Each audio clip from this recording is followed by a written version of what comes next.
여러분, 안녕하십니까?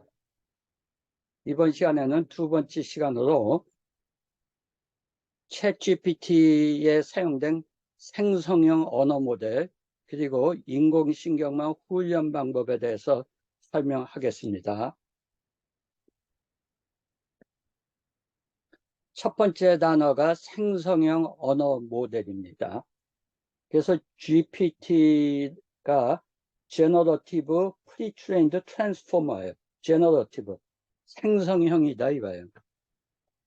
생성형 언어 모델이란 거는 간단히 말해서 말을 활발하게 하는 언어 모델이다 이거야. 말을 활발하게 한다. 대조되는 개념은 이해형, 말을 이해만 하는 거예요. 그래서 보면 어떨게요? 학생들 보면은 한국에서는 학생들이 시험 보면 잘 보고, 즉 잘 이해하고 있다는 얘기죠. 근데 수업 시간에 아무도 질문 잘 안 하잖아요. 그런데 미국 가서 보면은 어떻게 해요? 미국에 내가 유학을 처음 가서 보니까 학생들이 질문하는데 너무 유식하게 질문해서 굉장히 쫄았어요. 그런데 시험을 보니까는 뭐 시험 성적은 안 그래요. 제가 굉장히 시험은 잘 봐요. 즉 한국 사람들은 굉장히 이해형으로다가 키워졌다 얘기할 수가 있어요. 그런데 상대적으로 미국 사람들은 생성형으로 키워졌죠. 어렸을 때부터 말을 활발하게 해라. 그렇고 생성형 너무 어렵게 생각할 필요가 없어. 그리고 그럼 언어 모델이란 건 뭐냐? 앞에 말을 듣고 다음에 말을 예측하는 거예요. I'm going to church on 하게 되면 어떻게? 그 다음에 뭔가 요일 이름이 나오겠고 요일 중에서도 썬데이가 제일 많이 나오게 되겠죠. 그래서 여기에 나올 확률을 확률 모델로, 그러면 썬데이 80%, 웬스데이 10% 이런 식으로 다 이렇게 예측하는 것이 언어 모델이에요. 그럼 언어 모델 훈련할 때 어떡하냐? 언어학자들이 이렇게 지정해 주는 게 아니고 인공신경망을 갖다 많은 문서 훈련시키면은 이 확률값이 나와요. 즉 GPT는 많은 문서로다가 인공신경망을 훈련시켜서 요 다음에 나올 단어의 확률을 예측하도록 만든 언어 모델이에요. 그럼 언어 모델 어디에 쓰냐? 지금까지 나 같은 경우는 언어 모델을 음성 인식에 많이 썼어요. 음성 인식하려면 다음번에 나올 단어가 예측이 되면 음성 인식이 훨씬 잘 되겠죠. 사람들의 발음이 굉장히 엉터리가 많습니다. 그런데도 이렇게 들으면 잘 이해하는 것이 그 텍스트를 이해하기 때문에 그래요. 그 다음에 언어 모델과 생성형 언어 모델. 그 다음에 아까 이해형 언어 모델도 있다고 했었죠. 이해형 언어 모델로다가 몇 년 전에 유행하던 볼트란 게 있어요. 볼트란 걸 쓰면은 이 뜻이 무엇인가 이해를 잘하는 언어 모델이 됩니다. 그럼 언어 모델은 다음 단어를 갖다 예측한다고 했는데 예측한 거 가지고 어떻게 생성형을 만드느냐? 꼬리에 꼬리를 무는 식으로 만들어요. I 다음에 뭐가 됐어요? 뭐 M이 나올 수도 있고 I2가 나올 수도 있고 I5가 나올 수도 있겠죠. 그런데 어떤 확률적으로 다 M이 선택됐다고 해요. 그럼 IM. 그 다음에 IM 다음에 going이 나올 수도 있고 starting이 나올 수도 있겠죠. 그런데 going이 선택됐어요. I am going. 그 다음에 뭐 to 뭐 이렇게 선택을 계속 하는 면은 I'm going to church on Sunday라는 문장이 될 수도 있겠죠. 다른 문장이 될 수도 있고 이런 식으로 말을 만드는 걸 생성형 언어 모델이라고 합니다. 그래서 이때 선택을 할 적에 내부에서 난수 발생기를 동원을 해요. 난수 발생기라는 거는 여기에 만약 뭐 철치가 만약 30%, 스쿨이 20%면은 확률적으로 30%는 철치가 나오고 20%는 스쿨이 나오도록 이렇게 주사위 던지기, 주사위 던지기. 그렇기 때문에 생성형 모델로다가 결과를 내는 거는 매번 똑같지 않을 수 있어요. 이런 식으로 다 긴 문장을 만드는데 어떻게 답이 정확하게 나오느냐? 네. 그것이 좀 질문이죠. 그런데 언어 모델이라도 앞에 있는 내용이 충실하고 하면은 이걸 계속 참고를 하면서 만들기 때문에 정확한 경향이 있죠. 그런데 앞에 주어진 뭐가 없이 기억에 의존해서 만들려고 하면은 굉장히 좀 이상한 답이 나올 확률이 큽니다. 이 까닭으로다가 이렇게 뭐 서치 결과를 주고 요약을 하다 이런 건 잘 알 수 있어요.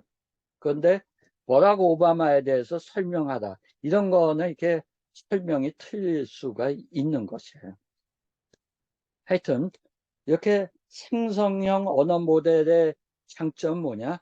끝없이 많은 종류의 문장을 필요에 따라 만들 수 있어요. 이거 버락 오바마에 대해서 얘기하는데 100단어로 얘기할 수도 있고 400단어로 얘기할 수도 있고 그런 거예요. 근데 이상한 말을 할 수도 있는 거예요. 그래서 이거 hallucination이라고 해서 요즘 유행하는 단어가 됐습니다. 그래서 생성형의 장단점이 이거예요. 매우 다양한 종류의 문장을 만들 수 있어요. 근데 네, 이상한 말을 할 수가 있는 것이죠. 그래서 시나리오형하고 생성형을 우리가 구분할 수 있어요. 시나리오형은 어떤 요구가 들어오면은 그걸 잘 이해한 후, 아까 이해형 언어 모델 얘기했었죠. 볼트 같은 거. 볼트 같은 걸로도 잘 이해한 후에 그 다음에 그러면 뭐다고 정해진 답을 내는 거예요. 잘 이해만 하면 답은 정해져 있어요. 예를 들면 사전에서 뭡니까? 버락 오바마에 대해서 얘기해줘 하면은 중요한 것이 버락 오바마잖아요. 버락 오바마 찾으면 되겠죠. 그럼 사전에 버락 오바마 하면은 뭐 몇 페이지에 걸쳐 딱 정해져 있잖아요. 그러니까 인터넷 설치도 챗 GPT 설치하면 어디 가면은 딱 그 내용 정해져 있잖아요. 그리고 현재 대부분의 챗봇이 그렇죠. 뭐 무슨 병원 몇 시에 문 엽니까? 그러면은 몇 시에 문 여는가를 갖다가 질문했다. 그러면은 뭐 9시다 또는 토요일 날은 몇 시다 이런 식으로 다 답이 나가게 되겠죠. 그리고 대부분의 교육이라든가 외국어 공부도 그래요. 뭐 이렇게 사람을 만났을 때는 뭐 How are you라고 인사해라. 저쪽에서 How are you라고 인사하면 I'm fine이라고 답하라. 네. 그래서 한국 사람들 어떻게 How are you 아마 모두들 하나같이 I'm fine, thank you라고 답을 하냐라고 어떤 외국인이 물었다라고 얘기해요. 그렇죠. 이렇게 I'm fine and thank you 이런 것이 항상 시나리오형이란 말이에요. 교과서에 이렇게 나오는 식으로 배웠죠. 그렇게 하면 장점은 뭡니까? 부적절한 답을 하지는 않죠. 그리고 미리 정확한 답을 검증할 수 있어요. 그렇지만 답이 정해져 있고 스타일은 못 바꾸고 그런 식으로 다 외국어 배우면은 외국어 늘지 않아요. 그런데 비해서 생성형이라고 하는 것은 답을 언어 모델을 이용해서 꼬리에 꼬리를 무는 식으로 단어를 선택하기 때문에 같은 질문에 대해서도 답이 틀리게 나올 수 있어요. 답의 종류가 무한대로 많아요. 그래서 장점은 말을 요구대로 얼마든지 스타일이 다르게 말할 수 있어요. 단점은 황당한 말이 나올 수 있죠. 한국 교육의 문제는 대부분 너무 이 시나리오형으로 치우쳐져 있는 거죠. 우리가 한국 교육에 창의적 교육이 필요하다는 것은 요 생성형으로 다 보내자라는 것과 맥락이 통한다라고 볼 수 있어요. 그런데 창의적 교육을 하려고 하면 뭔가 실수하는 것을 이렇게 가정을 해야 합니다. 그 다음에 챗GPT의 장단점이 뭐와 연결되어 있어요? 하나는 생성형 언어 모델이라는 것과 연결되어 있고 두 번째는 기억에 약하다라고 했었죠. 정확한 사실의 기억에 약해. 그거는 인공신경망 구조와 훈련에 관련되어 있습니다. 그래서 챗GPT는 트랜스포머라는 인공신경망 모델로 만들어요. 인공신경망은 동물의 신경세포를 컴퓨터로 모방한 것이에요. 신경망이 왜 동물에 있는가? 환경에 빨리 적응하려는 목적이에요. 두뇌는 빨리빨리 적응할 수 있거든요. 그래서 식물에는 없어요.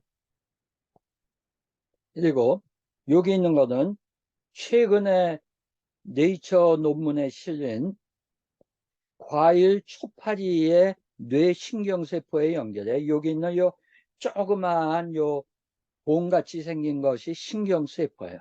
근데 신경세포들이 여기 있는 것이 이쪽으로도 연결되고 이쪽으로 연결돼도 사방으로 다 연결돼 있어요. 그럼 신경세포 하나가 여기 있고 다른 신경세포가 있다라고 하면 정확하게는 연결되어 있지 않고 약간의 간극을 통해서 서로 접촉하고 있어요. 그래서 여기 앞에 있는 신경세포가 있고 뒤에 있는 신경세포가 있으면 여기 약 20나노미터의 간극을 통해서 연결되어 있고 요걸 갖다 우리가 시냅스라고 그래. 시냅스. 시냅스는 신경세포와 신경세포를 연결하는 요 간극이에요. 그리고 신경세포에는 평균 수천 개의 시냅스가 있어요. 시냅스가 있어서 여기 앞에서 전기 신호가 띵띵 오잖아요. 전기 신호가 띵띵 오면은 요쪽 시냅스를 통해서 요쪽으로다가 전기 신호가 전달이 되기도 하고 어떤 때는 잘 전달이 되고 어떤 때는 전달이 안 돼요. 전달이 안 되면 여기서 전기 신호가 오더라도 이쪽에 뭐가 안 가요. 그럼 어떤 때 잘 전달이 되느냐? 이쪽에 수용체라든가 이렇게 화학적 신경물질을 내보내고 이걸 받는 것이 훈련에 의해서 많아지면 잘 전달이 돼요. 그런데 이쪽으로다가 전기 신호가 자주 안 오면 이게 없어져요. 없어져서 시냅스의 연결이 약해져요. 즉, 이 시냅스에 의해서 이 신호 전달이 잘 될 수도 있고 잘 안 될 수도 있어요. 그러면 우리가 훈련이라는 것이 어떤 경험을 한다든가 공부한다든가 이런 것에 의해서 이 시냅스의 연결 강도가 변하는 거예요. 그리고 우리가 얘기하는 지능이라든가 기억이라는 것은 결국 이 시냅스의 연결 강도가 결정하는 것이에요. 그러면은 예를 갖다 좀 들죠. 여러분, 내가 신경세포라고 하면 나한테 친구가 수천 명이 있는 거야. 평균 한 2,000명 정도가 있어요. 사람 뇌의 신경세포는 수백 개에서 한 만 개까지 있어요. 그러면은 1,000명, 2,000명한테서 정보를 받는 거예요. 정보를 받는 거. 그러면 어떻게 해요? 나랑 자주 연결하는 친구와는 이 연결이 강화가 돼요. 그리고 생전 연락을 안 한다든가 또는 맨날 가짜 정보만 준 친구와는 연결이 자꾸 끊어지는 거예요. 네, 이런 것이 굉장히 중요한 것이고 이것이 사실 어떤 사람의 사회 지능을 결정하는 것이죠. 연결 강도가 결정하는 것이 지능이에요. 동물의 이 시냅스를 보면은 지렁이는 약 7,500개 있고 초파리는 약 1,000만 개가 있고 GPT-1 오픈 AI에서 2018년인가 만든 GPT-1은 약 1억 개. 보통 1억 개 정도의 이 파라미터는 우리가 인공신경망 훈련에 많이 써요. 그 다음에 만든 GPT-2는 약 15억 개, 즉 꿀벌보다도 더 많이 이렇게 내부의 파라미터, 즉 시냅스가 이게 연결 강도 바꿀 수 있다고 했잖아요. 그런 걸 만들었고 GPT-3는 G보다 더 많아요. G보다 더 많고 고양이보다 좀 모자라고 그런데 아직도 사람과는 약 100배 이상의 차이가 있어요. 100배 이상의 차이가 있어서 GPT-3가 사람이 되면 아직 좀 갈 길이 멀고 인공신경세포라는 게 뭐냐면 여기 시냅스 연결 강도라고 했잖아요. 그것을 갖다 이 곱하기로 표현한 거예요. 여기 신호가 올 적에 연결 강도가 곱하면 여기다 곱하기 1 해요. 만약 연결 강도가 약해, 그럼 곱하기 0 하는 거예요. 곱하기 0 하면 신호가 전달이 안 되겠죠. 그래서 이런 걸 전부 다 통군돼서 오는 걸 다 모아 갖고서 이것이 어떤 인계값이 넘으면은 뻥 하고 이 신호를 다음 단어다 보내는 것이 요 신경세포가 하는 역할이에요. 그래서 신경세포의 핵은 오히려 훈련 과정에서 비어나는 것이 아니에요. 훈련 과정에서 비어나는 것은 여기 시냅스의 연결 강도가 비어나는 것이죠. 그럼 인공신경망 훈련할 때 보통 감독학습을 많이 쓰는데, 감독학습이란 것은 어떤 문제, 이 고양이 그림을 보여줘. 이건 뭐야 하고 답하는 거야. 그럼 고양이라고 답하면은 좋아 그러는 거야. 만약 고양이라고 답을 못하면, 인공신경망이 제대로 훈련이 안 됐으면 이상하게 답을 하겠죠. 그러면 내부의 파라미터 값을 조금씩 바꿔요. 어떤 식으로 바꾸느냐? 고양이라고 나오게 하는 방향으로 바꾸는 거야. 이런 걸 감독학습이라고 해요. 감독학습을 하려면 문제하고 요 답이 있어야 되겠죠. 그러면은 예전 번역기 같은 경우 I'm going to school하고 나는 학교에 가고 있다. 이렇게 문제하고 답이 있어요. 이런 것을 이렇게 쌍으로 갖고 있으면서 훈련하는 것을 우리가 감독학습 또는 supervised learning이라고 하는 것이에요. 그래서 인공신경망 모델이 좋은 성능을 내려고 하면 이 감독학습에 좋은 데이터가 투입되어야 해요. 그런데 인공신경망 감독학습의 목적은 외우기인가? 절대 이게 아니야. 이게 굉장히 중요한 내용이야. 그래서 여러분들이 챗GPT가 정확하지 않은 정보를 내는 것에 굉장히 의아하게 생각했을 거예요. 컴퓨터가 하는데 왜 정확하지가 않아?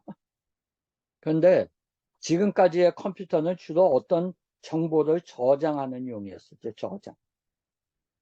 그럼 정보를 저장한다면 우리가 메모리라든가 아니면 하드디스크에다 저장하는데 저장 용량이 있어요. 그러면은 어떤 데이터가 메모리의 용량보다 적은 걸 저장을 해요. 메모리가 만약 1기가빗 D램이라고 하면 거기에 정보를 1기가빗보다 작은 걸 저장시켜야 제대로 나중에 꺼낼 수가 있지. 메모리는 1기가빗인데 말이죠. 2기가빗, 3기가빗 저장하면 안 되게 되겠죠. 그러니까 컴퓨터를 갖다 쓰다 보면 어떤 때 메모리가 부족하다라는 에러가 나오게 되겠죠. 그런데 인공신경망 학습을 할 경우에는 여기에 인공신경망 모델이 있어요. 그리고 그 모델에 만약 파라미터 수가 많으면 많이 저장을 시킬 수도 있겠죠. 인공신경망도 어떤 저장 용량의 한계는 있어요. 그런데 인공신경망 훈련을 할 적에는 암기 용량보다 훨씬 많은 정보를 넣고서 저장을 시켜요. 머리에는 예를 들면 10만 개밖에 기억할 수가 없는데 가르치는 건 100만 개인 거예요. 미치겠죠. 예. 외울 수 있는 건 10만 개밖에 없는데 가르치는 건 100만 개를 가르치는 거예요. 네. 그럼 어떻게 해요? 외울 수 있는 건 10만 개밖에 없는데 가르치는 건 100만 개를 가르치면은 여기서 우리가 외우지 않고 패턴을 익히게 돼요. 패턴. 패턴이라는 것이 바로 지능하고 연결이 되는 거예요. 지능. 그럼 다시 그럼 저장하고 인공신경망의 지능하고 어떻게 다른가 보죠. 우리가 주식 가격이 있다라고요. 주식 가격. 이거 네이버의 주식 가격이 작년에 많이 올랐다가 무척 떨어졌죠. 매일매일의 주식 가격을 저장해 주는 거는 뭡니까? 기존의 컴퓨터가 메모리나 하드디스크를 이용해서 잘할 수 있어요. 그렇죠? 그런데 과거의 주식값을 다 잘 저장했다고 미래 주식 가격을 알 수 있습니까? 아무도 정확하게 모르죠. 미래 주식 가격을 알려고 하면 어떤 패턴이 필요한 거죠. 즉, 우리가 잘 훈련된 인공지능 모델을 이용한다면, 보세요. 지금까지 주식 가격을 알고서 내일의 주식 가격을 예측하는 걸 우리가 주식 모델이라고 얘기할 수 있겠죠. 언어 모델이란 건 뭐예요? 지금까지 나온 텍스트를 보고 다음에 나올 단어를 예측하잖아요. 지금까지 주식 가격을 보고 내일의 주식 가격 예측하니까 주식 모델인 거죠. 우리가 주식 모델 같은 것을 과거의 훈련 데이터를 이용해서 만들 수 있는 거야. 그러면 주식 모델을 만들면 미래 주가를 잘 예측할 수 있는 것이죠. 지금 이렇게 하려고 많이 노력을 하고 있어요. 즉, 과거를 잘 외우는 것이 기존의 컴퓨터라고 하면 미래를 잘 예측하는 것이 이제 인공지능이라고 얘기할 수가 있어요. 그럼 어떤 것이 더 중요해요? 가끔 답이 틀리더라도 미래를 예측하는 것이 더 중요하겠죠. 그래서 우리가 외우기와 지능의 차이를 알아야 돼요. 네. 챗GPT의 훈련 데이터로 다음의 내용이 있어요. 어떤 것을 인공신경망 모델의 파라미터에 저장해야 될까? 네, 챗GPT한테 물었더니 내가 생각하는 답하고 똑같이 대답을 해요. 데이터 1번. 5월 1일날 등번호 4번을 달고 자전거대에 나왔어. 그날 비가 좀 내렸어. 그만 도중에 코너를 놀다가 미끄러져서 다쳤어. 그럴 수 있겠죠. 데이터 2번. 어저께 자전거 경주에 나왔던 등번호 7번 철수가 눈길에서 넘어졌어. 그럴 수 있겠죠. 데이터 3번. 자전거 타고 가는데 물이 있으니 조심하라는 표지가 있어요. 그럼 지능이란 건 뭡니까? 오늘 눈이 온다. 오늘 눈이 와요. 그러면은 자전거 탈 때 조심해야 돼 하고 얘기할 수 있는 게 지능이에요. 네. 그래서 인공신경망은 입력 데이터와 출력 사이의 일반적 관계를 학습하는 것이 주요 목적이기 때문에 이런 걸 이용해서 패턴을 익혀서 이러한 어드바이스를 할 수 있는 게 지능이에요. 그런데 외우기는 뭡니까? 5월 1일 날 자전거 탈 때 등번호 몇 번이었지? 그때 4번이야 답할 수 있는 것이 외우기예요. AI한테 이런 걸 물어야 잘 못하는 거죠. 오히려 어떠면 잘 못하도록 훈련을 받은 거예요. 네. 그리고 오버피팅이라는 건 뭐냐? 훈련이 잘못되면은 나는 사자는 절대로 피한다. 이럴 수가 있어요. 그렇죠? 왜냐하면 5월 1일 날 넘어진 것이 길이 미끄러져서 넘어진 게 아니고 4번 닫아서 넘어졌다 이렇게 생각하는 것이죠. 이런 거 오버피팅이라고 해요. 하여튼 그래서 외우기와 지능이 어떻게 다른가? 그리고 이러한 까닭으로 챗GPT한테 외우기에 관련된 것을 물으면 약할 수밖에 없어요. 챗GPT한테 어떤 패턴이라든가 지능에 관련된 질문을 해야 합니다. 이상으로 두 번째 강의를 마치겠습니다. 감사합니다.